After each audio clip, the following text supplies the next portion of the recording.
400% সেটা রাজনৈতিক কোনো স্লোগান ছিল, যে মানুষকে ইমপ্রেস করার জন্য সেটা বলতে পারে, কিন্তু সেটা হবে না। ভোটের পর প্রথম যে বিষয়টা সামনে আসে সেটা হচ্ছে কে কটা আসন পাচ্ছেন বা কার ভাগ্যে কটা শিকে ছিটছে, কটা রাজ্য কোন দলের কাছে যাচ্ছে। এই সব কিছু নিয়ে নানা প্রশ্ন উত্তরের মধ্যেই জ্যোতিষশাস্ত্র কি বলছে, কার পাল্লা ভারী। শুরুতে যে বিষয়টা নিয়ে আমরা আলোচনা করব যে এবারের ভোটে কটা আসন পাবে বিজেপি, প্রধানমন্ত্রী কি নরেন্দ্র মোদীই হচ্ছেন, এই সব নিয়ে আলোচনা করার জন্য আমাদের সঙ্গে এই মুহূর্তে সরাসরি যিনি যোগদান করেছেন তাকে স্বাগত জানাই। Shri Shyamal Bhattacharya, founder chairman of institute of oriental studies and research, আপনাকে স্বাগত জানাই আজ তাক বাংলায়। শুরুতেই যেটা আপনার কাছ থেকে জানতে চাইব যে বিজেপির কাছে, বিশেষত যদি নরেন্দ্র মোদীর কথা ধরেই উল্লেখ করি, কতগুলো আসন এবার তার ঝুলিতে পড়তে চলেছে? ভাবনা যে জ্যোতিষ শাস্ত্রটা এটা এমন একটা সামুদ্রিক শাস্ত্র, যে শাস্ত্রটা আমরা নিয়ে আলোচনা করি, এর মধ্যে এমন একটা গভীরতা বা এমন একটা জিনিস রয়েছে যেটা তাদের বিষয়ে আলোচনা, যেমন আমরা রাষ্ট্রবিজ্ঞান, রাষ্ট্র নিয়ে আমরা আলোচনা করি, আমরা মান্ডেন অ্যাস্ট্রোলজি, মানে যেটা সমাজের জন্য বিশেষ করে আমরা দেশ বা এই প্রকৃতির উপরে আমরা বিচার করি, যেটা মান্ডেন অ্যাস্ট্রোলজি। তো মোদির ব্যক্তিগত আমরা যে জন্ম তারিখ, আমরা কোনো নেতা বা নেত্রীদের তারা সঠিক আমরা পাই না, কিন্তু না পেলেও তাদের একটা সম্ভাব্য আমরা যে জন্ম তারিখটা পাই সেটা নিয়ে আমরা আলোচনা করি। আমরা এর আগে প্রথম নভেম্বর মাসে আমরা মোদী সম্বন্ধে আলোচনা করেছিলাম। তখন কিন্তু আমি মোদী সম্বন্ধে যে কথা বলেছিলাম যে বিজেপি গভর্নমেন্ট ভারতবর্ষে আবার পুনরায় সরকারে আসবে এবং 280 কাছাকাছি তারা সিট এবার পাবে এবং মোদী প্রধানমন্ত্রী হবে। এখন এইটা বলা হয়েছিল সেই সময় আমাদের কিছু কমেন্ট আমরা পেয়েছিলাম, কেউ বিরূপ কেউ অরূপ। যারা আমাদের বিরূপ করেছিল তাদেরকেও আমি আমার এই শুভেচ্ছা জানাই, যারা করেনি তাদেরকেও জানাই। ব্যাপারটা হচ্ছে যে ভালো কথা অনেকে শুনতে পছন্দ করে না, কারণ তারা মনে করে যে তাদের মনের মতো কথা না হলেই একটা কিছু বোধহয় বিরূপ হয়ে গেল। আজকে যদি পুলিশ যদি কাউকে বলে যে কালকে জেলে যাবেন, মানুষ কিন্তু তখন দেখা যায় যে না, আপনি যেটা আছে সেটাই বিশ্বাস করে যা হয় আমরা ব্যবস্থা করবো। ডাক্তার যদি বলে কালকে আপনার মৃত্যু হতে পারে, আপনার সাংঘাতিক খারাপ হবে, বিশ্বাস করবে। কিন্তু আমরা যখন অ্যাস্ট্রোলজাররা এগুলো প্রেডিকশন করি ভবিষ্যতের জন্য, মানুষের কিন্তু বিশ্বাস্য করা হয় না, হওয়ার পরে তখন হয়। তাই যাই হোক, ইলেকশনটা যে সময় শেষ হচ্ছে, এই সময়টা ভারতবর্ষেরও ধরুন মকর রাশি এখন পঞ্চমে বৃহস্পতি ট্রানজিট করেছে এই মে মাসে, আর যখন ইলেকশন শুরু হয় তখন চতুর্থে ছিলেন বৃহস্পতি। তো এই যে পজিশনটা রয়েছে এটা মোদির পক্ষে বা রাষ্ট্রের যে প্রধান তার পক্ষে খুব ভালো। সেই সাপেক্ষে যদি আমরা বিচার করি তাহলে আমরা দেখতে পাচ্ছি হিসাবে যে মোদি কিন্তু আবার পাওয়ারে আসবে এবং মোদি সরকার করবে 280 উপরে সিট নিয়ে। এটাই আমি বলতে পারি। মানে আপনি বলছেন 280-র উপর সিট যাবে? হ্যাঁ, 280 উপর সিট যাবে। কিন্তু এবার যে স্লোগানটাকে সামনে রেখেছিল যে আব কি বার 400 পার, সেটা কি হচ্ছে? কি বলছে অঙ্ক, কি বলছে? না, অঙ্কে কিন্তু সেই হিসাবে আসবে না। 400% রাজনৈতিক কোনো স্লোগান ছিল, যে মানুষকে ইমপ্রেস করার জন্য সেটা বলতে পারে, কিন্তু সেটা হবে না।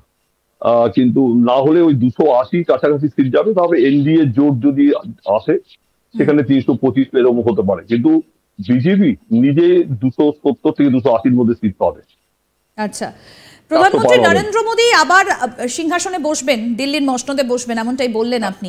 তো সেক্ষেত্রে কেমন যাবে ভারতের পরিস্থিতি, কেমন যাবে বৈদেশিক নীতি, ভারতের অর্থনীতি? দেখুন, ভারতবর্ষের বর্তমান যে সময় যেটা রয়েছে, অন্তত 2026 পর্যন্ত যা আমাদের দৃষ্টিকোণে অ্যাকর্ডিং অ্যাস্ট্রোলজি, ভারতবর্ষ একটা মানে এমন একটা জায়গা পর্যায়ে পৌঁছবে, বিদেশের কাছে নিজেকে উঁচু করে তুলে ধরার ক্ষমতা ভারতবর্ষের থাকবে এবং ভারতবর্ষের মানুষের কিছু আর্থিক উন্নতিরও যোগাযোগ রয়েছে এই সময়টা। সুতরাং সেটা আমরা দেখতে হবে। 2026টা এখনো অনেকটা টাইম, কিন্তু সেটা আমাদের ওয়েট করা দরকার। কিন্তু আশা করি এই গ্রহ পরিস্থিতি যা আছে তাতে কিন্তু ভারতবর্ষের কিছু একটা ভালো হবে, এটা আশা করি আমরা বলতে পারি। বেশ, আমরা যদি এ রাজ্যের নিরিখে আসি সেক্ষেত্রে বিজেপি কটা আসন পেতে পারে এ রাজ্যের নিরিখে জ্যোতিষশাস্ত্র কি দেখুন, বলছে? আমি এর আগেও বলেছিলাম, এখনো বলছি যে বিজেপির সাথে তৃণমূলের 50-50 হবে। তো 42টা সিট যদি হয়, এখানে বিজেপি অন্তত 20-21টা সিট পাবে। আচ্ছা, মানে আগের বার 18টা ছিল আগের লোকসভা নির্বাচনে, আপনি বলছেন যে হ্যাঁ, সিট বাড়বে। সিট পাবে 21-22টা হতে পারে, এর বেশি নয়। আচ্ছা, অন্যদিকে দিল্লি বা অন্যান্য যে জায়গাগুলো রয়েছে, দিল্লির কথা বলি বা উত্তরপ্রদেশ, গুজরাট, এই জায়গাগুলোর নিরিখে যদি বলি, তাহলে সেই জায়গায় দাঁড়িয়ে বিজেপি কতগুলো আসন পেতে দেখুন, পারে? ব্যাপার হচ্ছে এগুলো তো যারা সেপোলজিস্ট তারা কিন্তু এগুলো ওই রাজ্যের ইলেকশন গুলো সেগুলো হুম পরে বিচার করে বলতে পারে। হুম। আমরা তো প্র্যাকটিক্যালি সেপোলজিস্ট নয়, কিন্তু অ্যাস্ট্রোলজিক ভিউতে যদি আমরা দেখি যে ভারতবর্ষের মানে উত্তর দিকে বা এবং কিছুটা আপনার পূর্বাঞ্চলে ভারতবর্ষে কিন্তু পজিশনটা এই বছর ভালো। আচ্ছা, সুতরাং সেই হিসাবে উত্তরপ্রদেশের পজিশনটা খুব একটা যে খারাপ হবে আমার মনে হয় না, ভালোই হবে। এ রাজ্যের সঙ্গে আপনি বলছেন যে 50-50 একটা রেজাল্ট হ্যাঁ, আমরা এ রাজ্যে ফিফটি দেখতে হবে। পাবো, জ্যোতিষশাস্ত্র হ্যাঁ, তাই হ্যাঁ, বলছে। হ্যাঁ, হ্যাঁ। রাজ্যের সঙ্গে কেন্দ্রের সম্পর্কটা কেমন থাকবে এই রেজাল্টের পর? দেখুন, তারপরে যে রাজনৈতিক নানা রকম রং ঢং চলে, সুতরাং যদি আমাদের রাজ্যের যে প্রধান, আমাদের মাননীয় মুখ্যমন্ত্রী, তিনি রাজ্যের স্বার্থে যদি মোদির সাথে অ্যাডজাস্টমেন্ট করেন, তাহলে কিন্তু ভালোই চলবে। কিন্তু এখানে বিরোধী দল যারা আছেন এখন পর্যন্ত, তারা চাইবে যে কোনো ভাবে হোক সম্পর্ক যাতে দানা না বাঁধে, কারণ তাতে কারণে প্রতিপক্ষকে হেনস্থা করার একটা সুযোগ থাকবে। সেই হিসাবে আন্ডারগ্রাউন্ডে কি চলবে সেটা আলাদা ব্যাপার, কিন্তু উপরে দেখা যাবে সেটা যে লড়াই চলবে। আচ্ছা, 2026-এ রয়েছে ওয়েস্ট বেঙ্গলে বিধানসভা ভোট। আমরা দেখেছিলাম হ্যাঁ, 2021 সালে বিজেপি ক্ষমতায় আসতে চলেছে, এরকম একটা হিড়িক পড়ে গেছিল, কিন্তু রেজাল্টে দেখা গেল যে তৃণমূল কংগ্রেস শেষ পর্যন্ত রাজ্যে সরকার গঠন করলো। অবশ্যই। 26-এর আগে এ রাজ্যে বিজেপির প্রভাবটা কি বাড়বে, না একই রকম থাকবে, না কমবে, কি বলছে জ্যোতিষশাস্ত্র? না, ব্যাপারে যে বিজেপির প্রভাবটা বাড়বে, কারণ যদি পশ্চিমবঙ্গের নিরিখে দেখা হয়, পশ্চিমবাংলার মেষ রাশি, তো মেষ রাশি যদি হয় সেই অনুযায়ী যে গ্রহ পজিশন যেটা রয়েছে, তাতে কিন্তু আস্তে আস্তে এই বিরোধী দল বা আমাদের বিজেপি গভর্নমেন্ট, বিজেপি দলকে বলি, তারা কিন্তু আস্তে আস্তে মাথাচাড়া দিয়ে উঠবে এবং তারা কিন্তু সরকারের উপর নানাভাবে চাপ সৃষ্টি করবে। সুতরাং সেইখানে কিন্তু তাদের প্রভাবের জন্য সরকারও নানাভাবে বিপর্যস্ত হতে পারে আমার মনে হয়। এবং 2026-এ যখন ইলেকশন হবে, তখন কিন্তু বিরোধী দল হিসেবে বিজেপি, সে কিন্তু এখন বর্তমান যে পরিস্থিতি তাতে পয়সাটা অনেকটা হাই করবে। বেশ, অর্থাৎ বিজেপির আসন এ রাজ্যে বাড়তে পারে এবং প্রধানমন্ত্রী হিসেবে নরেন্দ্র মোদী আবার মসনদে বসছেন, একদম। সেই জায়গায় দাঁড়িয়ে অবশ্যই। 280টা আসন বিজেপির পকেটে যেতে পারে। অনেক ধন্যবাদ অর্জিত আপনাকে। হবে।